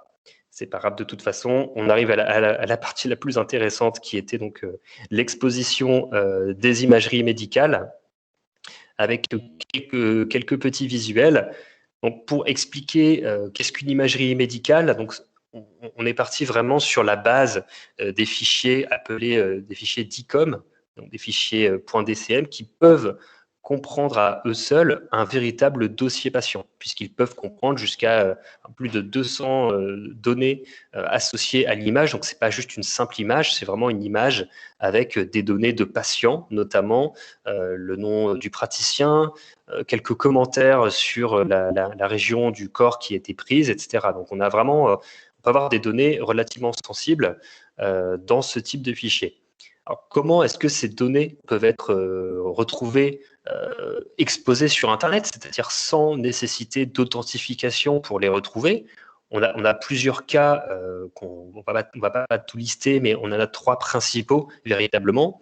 On a la vulnérabilité logicielle, c'est-à-dire qu'il y a quelque chose de mal conçu sur le serveur qui fait que, on est capable d'aller ouvrir un serveur sur un protocole qui n'est pas sécurisé, alors que le protocole officiel va être, lui, sécurisé. Mais voilà, ça ne va pas vous dire qu'il y a une autre porte d'entrée sur le même serveur. On peut aussi avoir une vulnérabilité de type réseau, c'est-à-dire le serveur, il est ouvert parce qu'il se croit sur un réseau local. Or, il y a une mauvaise configuration du réseau qui fait que, en réalité, tout le réseau se retrouve exposé sur Internet. Et ça, ce cas-là, c'est peut-être même le cas principal où on se rend compte que, en fait, on n'est pas sur un réseau local, mais tout communique à travers Internet. Et tous les ordinateurs du réseau peuvent se retrouver accessibles par n'importe qui à travers Internet. Et enfin, on a la vulnérabilité humaine qui fait que, et ça on va le voir juste après, dans bien des cas, on est juste tenté de retirer les protections parce que c'est plus simple, parce qu'on a oublié de les remettre lors d'une migration. Enfin, il peut y avoir pas mal de cas qui fait que délibérément, on enlève une protection. Alors, ces 45 millions d'images médicales sur des serveurs donc, non protégés, c'était déjà beaucoup, mais on a décidé de pousser l'étude un peu plus loin en s'intéressant directement au portail web, puisque ces fichiers-là sont un peu spéciaux dans la mesure où on nécessite un logiciel particulier pour les traiter, et il existe de nombreux logiciels web pour y accéder. Donc, ce sont des logiciels web que l'on installe localement ou peu importe où. Il en existe plusieurs. On s'en a intéressé à quelques-uns et on a remarqué que parmi ces logiciels web, il y a beaucoup qui ne proposaient pas de sécurité par défaut. Et donc, elle n'était pas forcément implémentée par derrière par l'équipe en charge du centre médical. Alors, je tiens à préciser que tous les logiciels auxquels on s'est intéressé proposer des options de sécurité type double authentification ou alors même authentification par certificat. Enfin, il y a vraiment des choses évoluées, mais dans bien des cas, les données, les accès n'étaient pas sécurisés. Alors, cette capture d'écran, elle est un peu vieille, elle date de vraiment quand on a démarré cette étude, mais les données datent du jour où la capture d'écran a été prise. Donc, ça pour dire que Ce n'était pas du tout une machine qui a été oubliée dans un coin depuis plusieurs années. C'était vraiment une machine où le praticien, le jour même, venait de prendre des photographies de ses patients. Donc là, c'est un peu plus délicat qu'une simple, entre guillemets, image d'ICOM dont on parlait tout à l'heure, puisque au-delà de l'image et des données qui sont associées, on a véritablement le dossier du patient complet avec l'interface web. Il est même possible, éventuellement, alors c'est toujours pareil, dans un souci de légalité, on n'a pas creusé à ce point-là, on n'a pas regardé les photos, mais il est possible d'avoir d'autres données qui concernent le patient, telles que des scans d'ordonnance ou de cartes vitales ou ce genre de choses qui sont vraiment sensibles et personnelles pour la personne. Et enfin, le risque majeur, on va dire, de ces portails-là qui ne sont pas sécurisés, c'est d'être considérés comme des pages web classiques par les moteurs de recherche. Et il se trouve qu'avec des requêtes bien précises dans les moteurs de recherche, on est capable de tomber directement sur ces interfaces. Et c'est d'ailleurs comme ça qu'on les a trouvées. Donc, autrement formulé, si vous tapez le nom d'une personne que vous connaissez dans Google, dans Bing ou autre, il est possible que vous tombiez directement sur son dossier médical à côté de sa page Facebook, ce qui fait un peu un ménage étonnant. Et enfin, donc, au-delà de l'aspect des portails web et des images contenues sur des serveurs non protégés, eh ben, on s'est intéressé aux appareils même qui étaient capables de prendre ces photos. C'est des appareils qui communiquent sur le protocole DICOM. C'est pas dur, c'est la même chose que les images.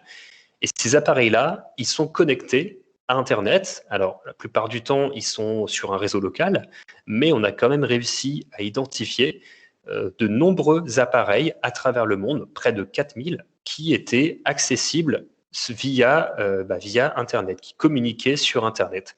On a tenté de s'y connecter à quelques-uns d'entre eux, et on a remarqué que la plupart du temps, il n'y avait pas de mire de login, et donc on aurait pu interagir avec ces appareils, donc prendre des photos, récupérer encore plus de données.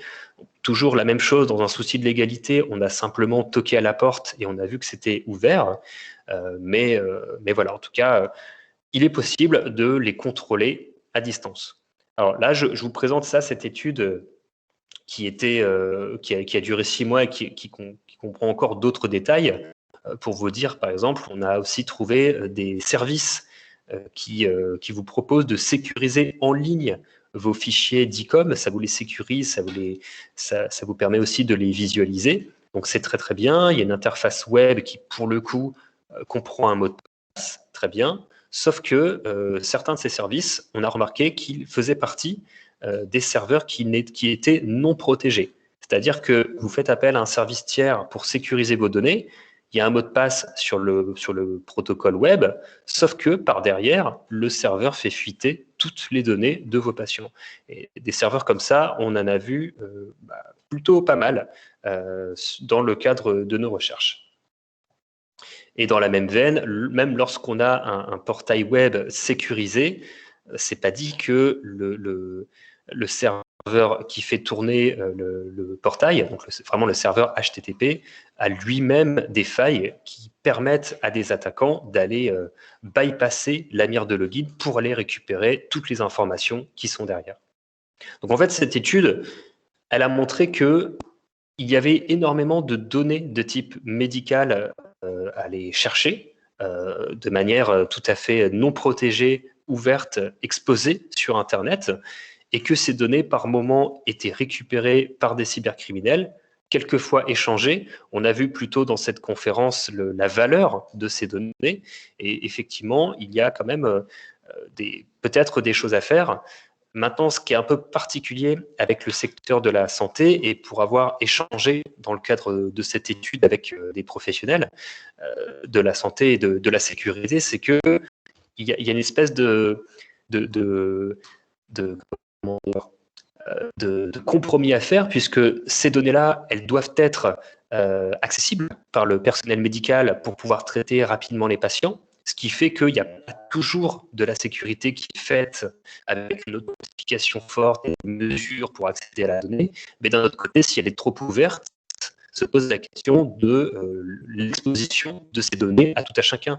puisqu'il peut y avoir des données extrêmement sensibles qui concernent les personnes et qui peuvent intéresser, si ce n'est des cybercriminels, comme on le disait tout à l'heure, des compagnies d'assurance, ou même se servir de ces données-là pour des pièges ciblés, pour faire installer des logiciels malveillants sur l'ordinateur des victimes. Donc, voilà. Qu'on peut apporter comme réponse sur ce genre de choses, c'est peut-être donc trouver un meilleur compromis de sécurité et d'accessibilité de la donnée et de permettre une prise de conscience du personnel médical et de manière générale des personnes pour apporter un peu plus de sécurité à ces données qui restent relativement intimes. Voilà. Avez-vous des questions? Est-ce que vous avez pu m'entendre pour la fin? On vous a très bien entendu. Je vous remercie infiniment. Il y a une question là qui est posée, c'est de savoir si les pen tests sur le DEP pourraient être rendus publics une fois les vulnérabilités corrigées et les corrections validées. Alors, est-ce qu'effectivement ça aiderait? On peut se poser la question. Je vous la pose.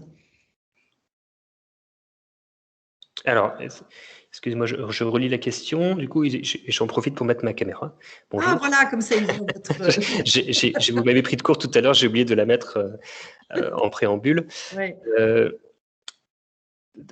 Alors, qu'est-ce que le DEP, pardon? Excusez-moi, je suis perdu. Ah, dossier électronique patient. Oui, du patient, oui.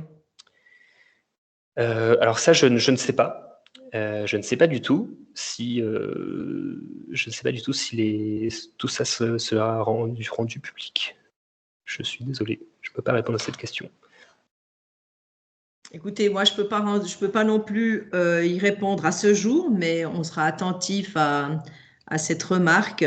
Et puis ensuite, eh bien, en dessous, vous avez le premier intervenant, Marco Pedrotti, qui indique effectivement, par exemple, une recherche Google, marcopedrotti.dcm.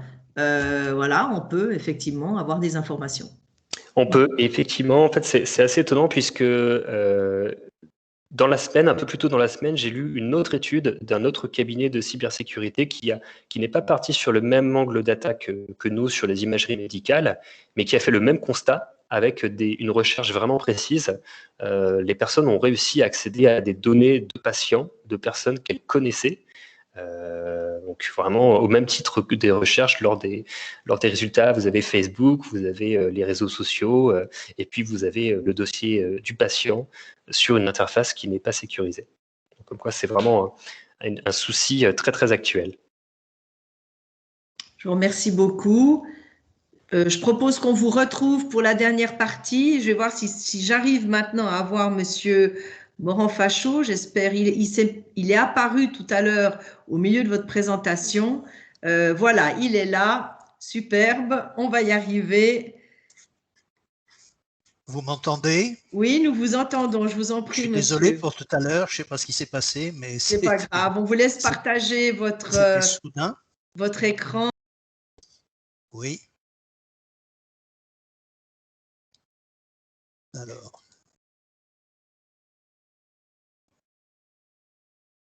Alors, vous voyez mon écran? Voilà, c'est parfait. D'accord. Bon, alors moi, je vais remettre la caméra, je pense,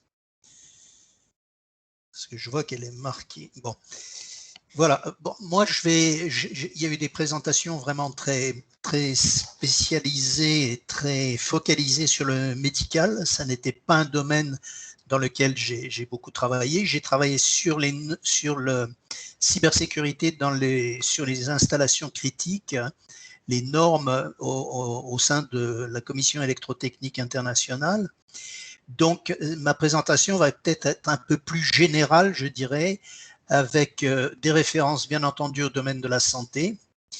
Mais je pense que si vous n'avez pas d'inconvénients, je pense que ça peut être une chose intéressante à faire également.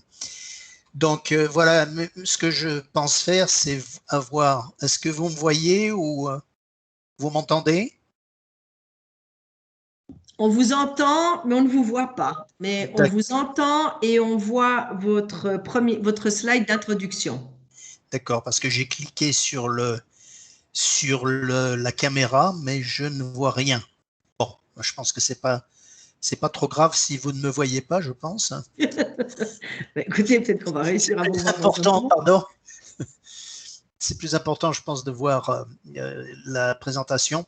Alors, ce que je me propose de faire, c'est justement un peu généralement, de voir la tendance en ce qui concerne les cybermenaces, les auteurs de ces attaques et de ces menaces, également, bien entendu, les victimes, le type d'attaque. Alors, beaucoup de choses, bien entendu, vous connaissez, certains d'entre vous connaîtront ça très bien. Et puis les conséquences qui, à mon avis, sont très intéressantes. Alors, il y a des choses qui sont, ce qui est à voir également, c'est qu'il y a de très grandes différences entre pays. Parce que là, on a beaucoup parlé bien entendu, c'est normal, de Suisse, un peu moins d'Europe et des États-Unis, un petit peu de manière, je dirais, annexe pour des statistiques d'ailleurs très intéressantes. Alors, les points principaux, c'est que le nombre des cybermenaces, des cyberattaques est en croissance constante, ça partout dans le monde. Et le service les choses de santé sont vraiment quelque chose de privilégié dans les attaques. Et c'est le secteur de santé particulièrement touché. Alors, pour plusieurs raisons, il est d'une part intéressant pour les cybercriminels, et puis il présente beaucoup de portes d'entrée, je dirais, de choses qui font qu'il peut être assez vulnérable, ou certains de ces composants sont très vulnérables. D'autre part, comme c'est un système qui est en pleine évolution, et des nouvelles technologies qui sont introduites, ça ouvre la porte à d'autres possibilités, question de cybermenaces. Et donc, c'est quelque chose qui est vraiment à considérer. Alors, les auteurs de ces cybermenaces, qui sont-ils? Ils sont vraiment, il y en a plusieurs, ils sont multiples, je dirais, de même que leur motif. C'est ce qu'on va voir progressivement. Les types d'attaques sont nombreux. Les plus répandus sont les rançongiciels. C'est ce qui a été le plus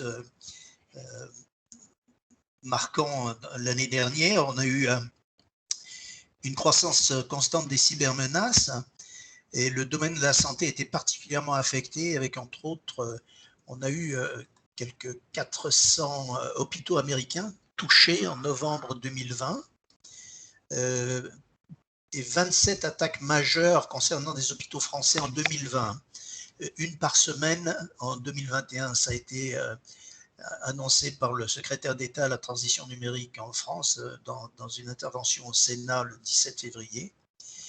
Alors, on a eu également quelque chose qui était totalement différent, c'était cette fuite qui a été mentionnée à plusieurs reprises de quelques 500 000 données de santé. Alors là, ça s'est produit de manière un petit peu spéciale, c'est que ces dossiers qui ont été mis en ligne sur le Deep Web, les données ont été recueillies en accédant des laboratoires et des professionnels de santé. Pourquoi? Parce qu'ils utilisaient le même système de saisie des données. Donc, ça permettait d'avoir le nom du patient, des médecins ou des professionnels de santé, ainsi que les commentaires ayant trait à ces patients. Alors, ça, c'est quelque chose d'assez spécial. Ça n'a pas été, je dirais, savoir quelle utilisation va en être faite, c'est difficile de le savoir. Et bon, quelle évolution on peut envisager, c'est qu'il va y avoir une tendance à l'augmentation de ces attaques, de ces cybermenaces, en raison de la numérisation croissante dans tout le domaine de santé et de l'introduction de nouvelles technologies. En particulier, on parle beaucoup de la télémédecine qui a eu vraiment un essor très important l'année dernière, surtout en raison du Covid. Ce qui fait que beaucoup de consultations se font maintenant par télémédecine dans pas mal de pays. Et de plus, la technologie portable avec des appareils portable pour transmettre des données médicales, ce sont des choses qui ouvrent la porte à des attaques et à des menaces diverses. Alors, les auteurs principaux de cybermenaces, ça, c'est pas seulement le domaine de santé, hein, c'est un peu général. Donc, il y a les États-nations, des motivations principalement géopolitiques. Ça a atteint les systèmes de santé également, comme on avait vu en Ukraine il y a quelques années, quand beaucoup de sites avaient été compromis. On a les cybercriminels dont les motivations sont essentiellement des gains financiers. Alors, ça se passe beaucoup avec les rançongiciels. On a également ce qu'ils appellent activistes ou des groupes extrémistes qui ne sont pas contents avec quelque chose, qui décident d'attaquer des sites ou des organisations. Alors, le degré de sophistication et des menaces dépend précisément des auteurs et de leurs ressources. Les États-nations sont bien entendu les mieux équipés pour ce genre de choses. Ils arrivent souvent à cacher leur origine plus ou moins bien. Ensuite, les cybercriminels, ce qui les intéresse, c'est de gagner de l'argent assez rapidement s'ils peuvent, le maximum possible. Et puis, bien sûr, il y a les autres, les activistes. Et alors, les acteurs internes, je dirais, c'est les gens qui travaillent à l'intérieur d'un système de santé ou d'un organisme, sont aussi c'est un gros problème parce que les actions de ces derniers peuvent être vraiment dommageables, particulièrement dommageables. La raison étant qu'ils ont accès directement au réseau. Ils n'ont pas besoin de passer par si on peut dire, des sas de sécurité, si vous voulez, qui permettraient permettent d'arrêter d'autres acteurs aux pensées, aux desseins malveillants. Alors, dans la santé, quelles sont les victimes principales de ces cybermenaces? Alors, les établissements, bien sûr, organismes et professionnels de santé, donc les hôpitaux, les cliniques, les laboratoires, mais également, parce qu'on pense souvent aux hôpitaux du fait qu'il y a eu beaucoup d'attaques, les prestataires, équipementiers, personnels du domaine médical. Alors, les prestataires, pourquoi? Parce que justement, ils s'occupent de fournir des services qui peuvent être compromis, et les équipementiers également, parce que les équipements peuvent être compromis. Et puis ensuite, bien sûr, les caisses maladies, les services d'assurance privée. Alors bien sûr, ça dépend des pays, parce que par exemple aux États-Unis, si vous arrivez à avoir des données précises sur les gens, du fait qu'il y a un système qui est très privatisé, ça permet éventuellement de faire payer plus, si vous voulez, les gens, dire après, si on sait qu'ils ont telle maladie et qu'ils risquent d'avoir telle maladie, leur couverture peut être changée en fonction de ça. Donc, les patients, les patients sont les autres victimes. Les risques sont liés à la divulgation de leurs données, à des risques d'extorsion. Et puis, les raisons pour cela sont liées surtout à la valeur perçue de ces données et de leur utilisation future. Alors, on parle beaucoup, justement, en ce moment de l'utilisation d'intelligence artificielle dans l'avenir qui permettrait de recouper des données, d'arriver à des choses bien plus affinées. Alors, les types de vecteurs d'attaque les plus répandus, je ne vais pas vous apprendre grand-chose là-dessus, c'est bien entendu les rançongiciels qui infectent les systèmes et les fichiers, les rendant inaccessibles jusqu'au paiement d'une rançon. Alors, en France, ce qui est assez intéressant, c'est de voir que les attaques de rançongiciels ont bondi de 255% en 2020 par rapport à 2019, ce qui est quand même énorme. Et cette augmentation a principalement touché le secteur de la santé, le secteur éducatif et puis d'autres secteurs également, selon l'Agence nationale de sécurité des services informatiques. Alors, les fuites de données, c'est un autre type une autre manière d'attaque ou de fuite, si vous voulez, de vecteur d'attaque. C'est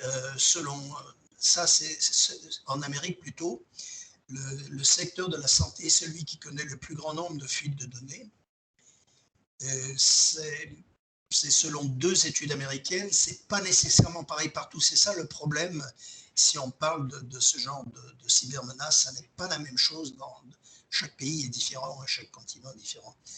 Alors, on a également les attaques par des DOS, les dénis de services distribués, qui permettent de submerger un réseau au point de le rendre inopérant, ce qui paralyse tout.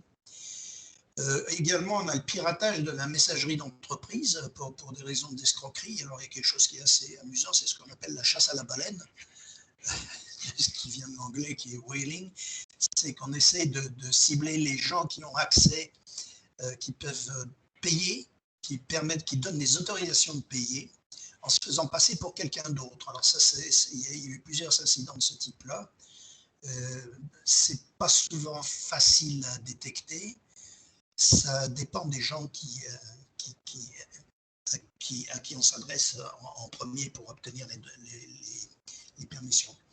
Alors, les mesures pour protéger et limiter les dommages.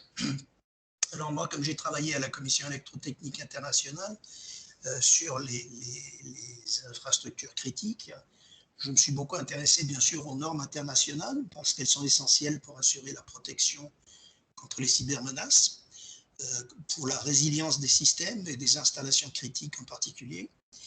Alors, ces normes, elles concernent à la fois les domaines technologie de l'information, IT, et technologie opérationnelle, OT. Les technologies opérationnelles concernent les matériels ou les logiciels qui contrôlent les appareils physiques ou des processus.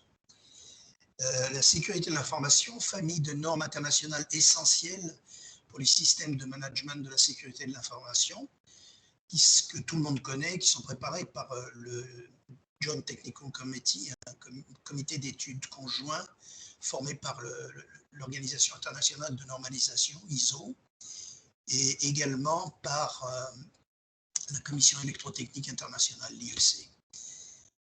Donc, il y a toute une série, là, ce qui est connu, c'est le ISO IEC 27000. Alors, il y a une norme qui donne une vue d'ensemble, et puis des autres normes dans cette série ISO, que j'appellerais 270XX, dont des normes qui spécifient des exigences, requirements, il y en a 3, des normes qui décrivent les lignes directrices générales, les General Guidelines, et des normes qui décrivent les lignes directrices propres à un secteur. Là, il y en a 5. Et puis également, il y a d'autres normes qui sont des normes IEC, purement IEC, dont des normes qui sont utilisées dans beaucoup de domaines, les normes IEC 62443. D'ailleurs, j'avais mis quelque chose en ligne sur le site du CLUSIS sur la IEC 62443 il y a quelques temps. Et puis, ça, c'est des normes qui sont faites pour assurer la sécurité des systèmes d'automatisation et de commande industrielle. Et donc, ça s'applique aussi au domaine médical. On a également une série de normes dans la série 6601, une trentaine de normes dans cette série pour la sécurité et les performances essentielles des appareils électromédicaux. Alors ça, c'est particulièrement pertinent pour le domaine dont on discute aujourd'hui. Attendez que je ne perde pas le...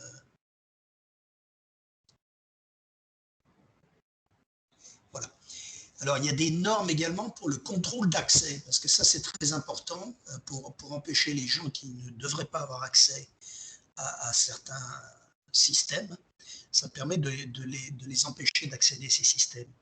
Alors, les normes IEC sont appliquées par de nombreuses organisations. Alors là, on n'est pas dans le domaine médical, mais par exemple, l'Agence internationale de l'énergie atomique utilise des normes IEC pour les besoins spécifiques des centrales nucléaires. En ce qui concerne les contrôles, les systèmes électriques, il y a 16 normes en tout. Alors, quelle autre mesure pour protéger et limiter les dommages? Or, à part les normes, s'assurer que tous les personnels soient bien conscients de tous les risques de cybermenaces. Comme on l'a dit, les facteurs humains étant le maillon le plus faible en cybersécurité, c'est essentiel. En fait, on remarque que beaucoup de gens sont totalement inconscients. Moi, j'ai vu ça que dès que on envoie les gens reçoivent un courriel, ils ne regardent pas très bien. J'ai trouvé très intéressant dans la présentation de M. Pedrotti, il donnait quelques exemples, il y avait des captures d'écran, et on voit d'ailleurs ce type de message typique qui commence par « Dear ». C'est quelque chose qu'on voit très souvent. Et puis également des fautes de frappe, de façon à ce que pour créer par exemple un site fictif, mais qui apparaît comme un petit peu, comme si les gens ne font pas attention, ça apparaît comme un vrai un site qui est bon. Par exemple, il y avait Safety qui était écrit S-A-F-T-Y. Alors ça, c'est le genre de choses qui, si les gens font bien attention, ils le remarquent. Par contre, la plupart des gens ne vont pas faire suffisamment attention. Ils vont cliquer, et puis c'est là que les ennuis commencent, parce qu'il y a des programmes qui se téléchargent. Alors, une autre mesure qui paraît assez quand même importante, c'est de sauvegarder les systèmes et les données pour pouvoir reconstruire ces systèmes et réinstaller les données si nécessaire. Ce que l'on constate, c'est que quand il y a des attaques, il y a des systèmes entiers qui sont détruits, des données qui disparaissent totalement, et on voit les organismes être obligés de se tourner vers le crayon et le papier. C'est ce qui s'est produit en France quand il y a des hôpitaux qui ont été attaqués. Il y en a un qui a été attaqué, je ne sais plus, celui de Dax ou un autre. Et 2 mois après, l'hôpital marchait toujours, n'avait pas pu récupérer ses données, n'avait pas pu remettre en place ses systèmes. Et les gens travaillaient avec crayon et papier. Alors, un hôpital qui travaille avec sur papier, maintenant, c'est pas faisable, quoi. Alors, les conséquences, elles sont très coûteuses, elles peuvent persister très longtemps après une cyberattaque. Alors, quelques exemples dans le domaine de santé purement. Un fournisseur de services hospitaliers aux États-Unis et de soins de santé suite à une attaque de rançongiciel, ce qui est très commun dans ce genre dans ce domaine. Ce rançongiciel avait provoqué la fermeture de 400 hôpitaux de ce fournisseur de services hospitaliers, et il s'est retrouvé en tout maintenant, je crois que c'était au début de cette année, avec une facture de 67 millions de dollars. C'est quand même assez important. D'accord, les États-Unis, c'est un grand pays, donc les échelles sont différentes. Mais un seul hôpital, par exemple de l'Oregon, on a vu, a été obligé de remplacer 2000 ordinateurs et d'acheter des nouveaux serveurs suite à une cyberattaque en octobre 2020. Alors, il y a aussi quelque chose d'autre qui paraît intéressant à considérer, c'est les actions collectives de patients suite à des fuites de leurs données. Alors, bon, les actions collectives, c'est très populaire aux États-Unis. Je pense qu'en Europe, on y est moins, bien que ça commence par moment, mais on en fait moins. Par contre, aux États-Unis, c'est vraiment quelque chose de très… Les class actions, c'est quelque chose de très populaire. Donc, il y a eu 13 class actions, c'est actions en collective, en 2020 aux États-Unis, qui est quand même assez important. Et le montant des accords qui sont conclus à la fin peut être très élevé. La plus grande compagnie d'assurance de santé américaine, Anthem, a conclu un accord en 2017, enfin je lis ce qui est sur l'écran là, pour payer 115 millions de dollars suite à une cyberattaque de 2015. Et ça avait compromis les informations personnelles de près de 80 millions de personnes. Donc, tout ça sont des choses à prendre en compte. Alors forcément, comme c'est aux États-Unis, l'échelle est totalement différente. On n'est pas dans le même espace de données et de coûts. Voilà, en gros, c'est ce que je voulais dire. J'espère que c'était assez compréhensible. Je vous remercie infiniment pour cette présentation qui montre l'importance des attaques dans les pays qui nous entourent. Et c'est vrai que c'est difficile d'imaginer que la Suisse n'a pas été impactée. Mais par contre, comme tout le monde le sait, en Suisse, on n'est pas prêt à raconter tout ce qui nous arrive.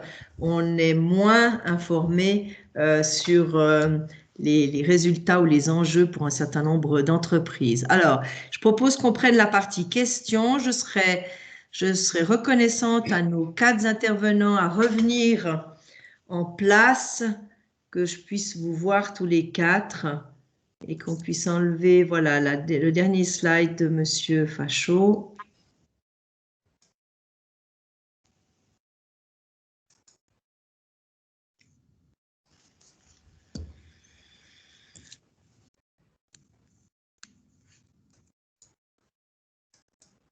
Ça permettrait à chacun d'entre vous d'intervenir et de réagir si ça s'avère nécessaire sur les propos des uns et des autres. J'ai vu que M. Pedrotti avait effectivement relevé qu'il n'y avait pas seulement dire, mais il y a aussi good day quand on reçoit des mails pas très sympathiques. Tout à fait, oui. Vous arrivez à enlever votre écran, Monsieur Fachot, et à ce qu'on vous ait vous ainsi que les 3 orateurs précédents.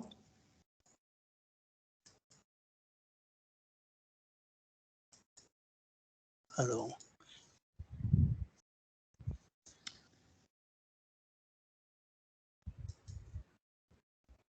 Voilà, je serais reconnaissante voilà, Monsieur Bonnet-Labrec est de retour, Monsieur Pedrotti aussi. Je vais voir si Monsieur Sigulard apparaît également. Voilà, Monsieur Fachot. Et puis encore Monsieur... Voilà, parfait, super, tout le monde est là. Alors, est-ce que les interventions des uns et des autres appellent de la part de l'un ou de l'autre d'entre vous une réaction ou une... Moi, j'aimerais dire une chose. On est là aujourd'hui, le point de départ, c'est les dossiers électroniques du patient. Et puis aujourd'hui, on a vu beaucoup de choses qui concernent les données de santé.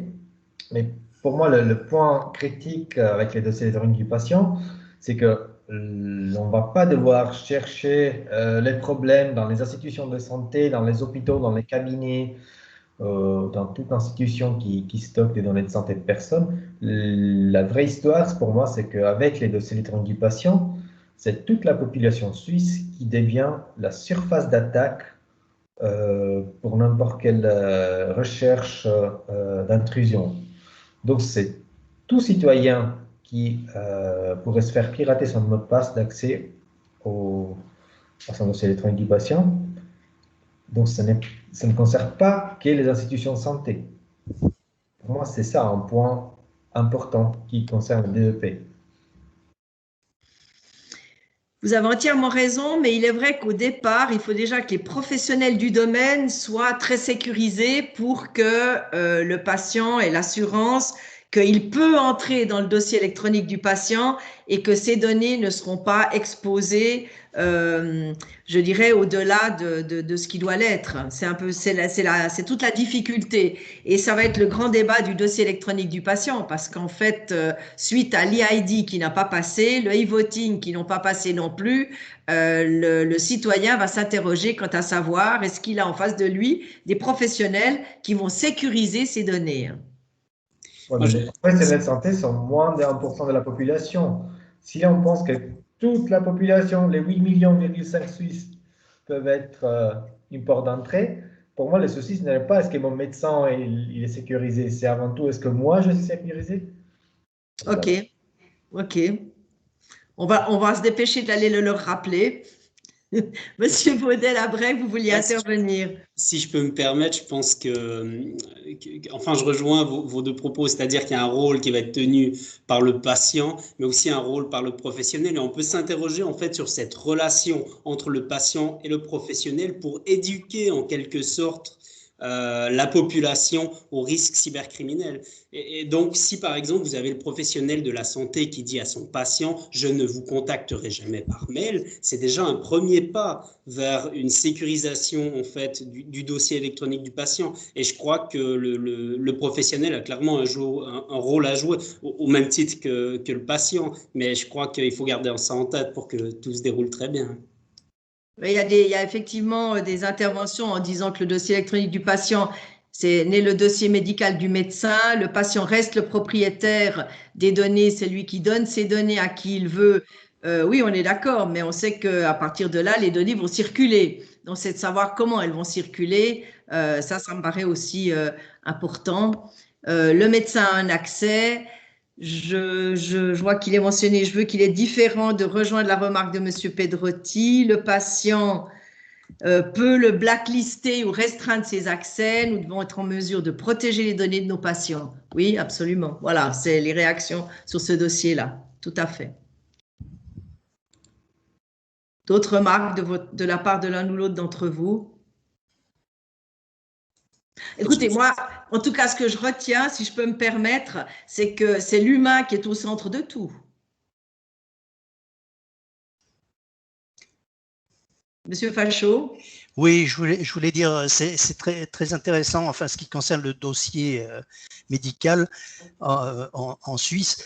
Une chose qui me paraît assez évidente, c'est vu la taille du pays, les problèmes sont complètement, entièrement différents. Et en plus, je pense que d'excellentes mesures ont été prises pour sécuriser ce dossier. Ça me paraît vraiment, par rapport à d'autres pays, je pense que ça a été pris de manière très sérieuse dès le début.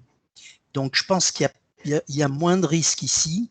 Je suis tout à fait d'accord également avec M. Baudel-Labrec que la responsabilité, c'est à la fois celle du professionnel de santé, mais également des gens, des patients. Et ça, le problème, c'est que la plupart des gens en général, non seulement des patients, n'ont pas tendance à être très conscients des risques. Ça, c'est le gros problème à tous les niveaux, pas seulement au point de vue médical. Est-ce que c'est une question de génération? Je ne pense pas, parce que quand on voit ce que les jeunes font justement sur les réseaux sociaux ou autre chose, je dirais qu'ils sont encore moins conscients.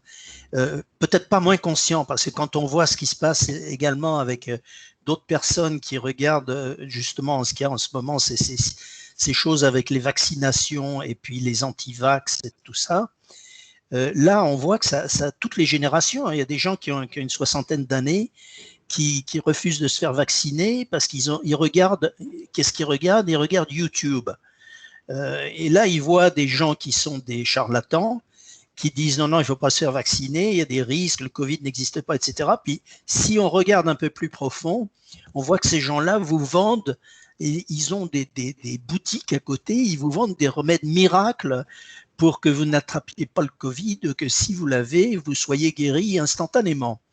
Donc, mais ça, c'est un problème parce que les gens ils sont dans ce qu'on appelle souvent ce qu'il y a eu dans Alice au pays des merveilles, le rabbit hole, le terrier du lapin, si vous voulez. Ils sont dedans, ils veulent pas sortir, ils veulent pas regarder ce qu'il y a ailleurs. Donc, je pense que c'est pas seulement une question générationnelle, c'est une question de gens qui décident de se limiter à certaines sources. Merci. D'autres remarques? Oui, je voulais compléter. Vous m'entendez bien? Oui, on s'entend bien. Je parle vraiment près de mon micro, du coup. Excusez-moi.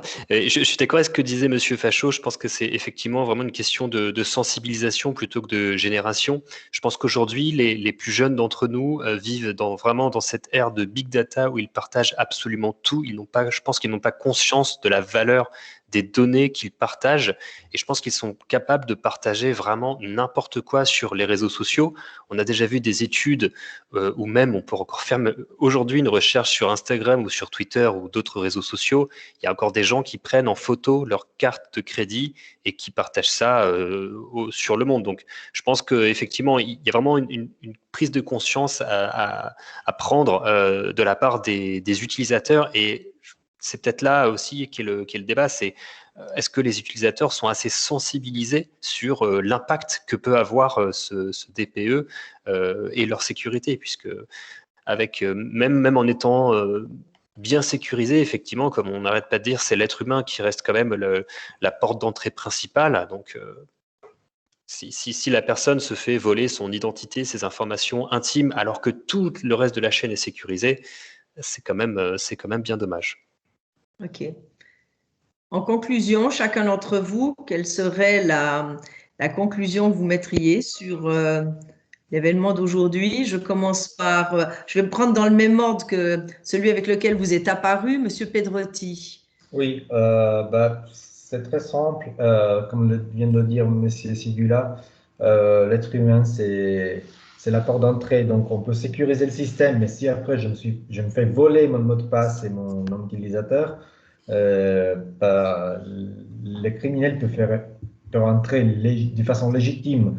Alors, la solution très simple qui peut pour moi empêcher beaucoup de dégâts, c'est obliger l'authentification à deux facteurs. Puis, comme ça, peut-être je me fais voler mon nom utilisateur, mon mot de passe, mais c'est possible, mais déjà plus difficile de pirater un SMS, la réception d'un SMS ou une application comme Google Authenticator qui donne un code. Donc, l'authentification en deux facteurs, pour moi, ça peut être difficile à mettre en place pour quelqu'un qui n'est pas expert, mais ça peut vraiment limiter beaucoup de dégâts liés au phishing et au vol des crédentiels d'accès. Merci. Monsieur Baudet-Labrec. Alors moi, je rejoins ce qui a été dit. Et puis pour résumer un peu mon idée sur le sujet, je crois qu'il y a certes du travail du côté technique qui reste à faire, mais aussi du côté éducationnel. Hein. Il faut éduquer notre population, lui expliquer clairement quels sont les avantages de ce dossier et quels peuvent être les inconvénients pour qu'ils soient eux à même de prendre une décision éclairée et puis de vivre très bien avec la situation dans le futur.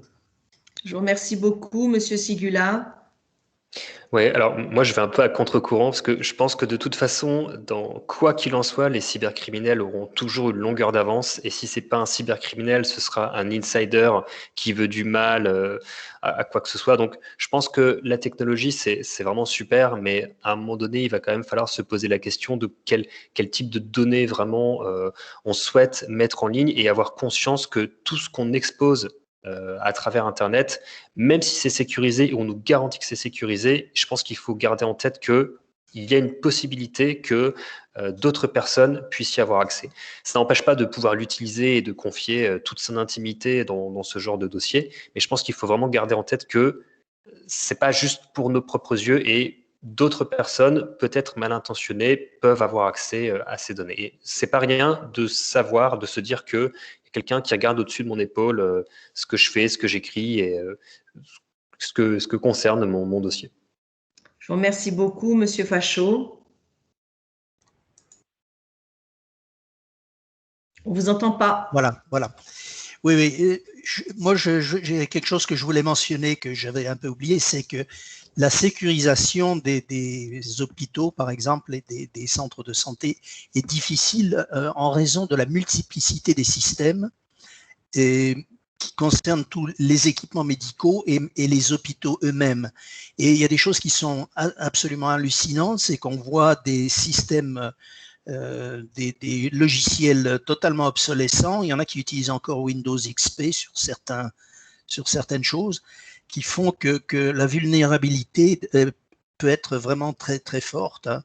Et puis, il y a on parle du facteur humain, c'est la difficulté de s'assurer que justement avec cette multiplicité des systèmes, tous les utilisateurs soient à même d'utiliser les différents systèmes sur lesquels ils travaillent, ce qui n'est pas évident. Écoutez, je vous remercie infiniment. Cela démontre que nous aurons encore à sensibiliser les gens, la population, le citoyen, la citoyenne, voire même les spécialistes du domaine dans les mois et les années à venir. Je vous remercie en tous les cas, tous les quatre, d'être intervenus, d'avoir donné de votre temps à cet événement. Je vous souhaite une très agréable fin de journée. Je remercie celles et ceux qui nous ont suivis pendant pratiquement ces 2 heures. Vous savez que vous pourrez revoir ensuite cet enregistrement à votre convenance avec les slides qui sont à votre disposition. Messieurs, je vous remercie infiniment. Monsieur Baudet-Labrec, je vois que vous avez le soleil qui entre dans votre bureau. vous avez comme ça, comme un petit paradis qui est en train de vous atteindre. Je ne sais pas si vous allez vous faire hacker avec quelques rayons de soleil, mais toujours est-il, Monsieur Pedrotti depuis la Haute-École Arc, et puis Monsieur Moran-Fachaud et Monsieur David Sigula, où que vous soyez, pas très loin de chez nous, mais pas trop près non plus. Je vous souhaite une très agréable fin de soirée. À très bientôt. Merci tout le monde. On se revoit dans 15 jours, même lieu, même heure, pour un autre sujet qui, j'espère, retiendra votre attention. À bientôt. Bonne soirée. Au revoir et merci. Au revoir. Au revoir. Au revoir. Merci, madame. Au revoir et merci. Merci à tous. Merci beaucoup.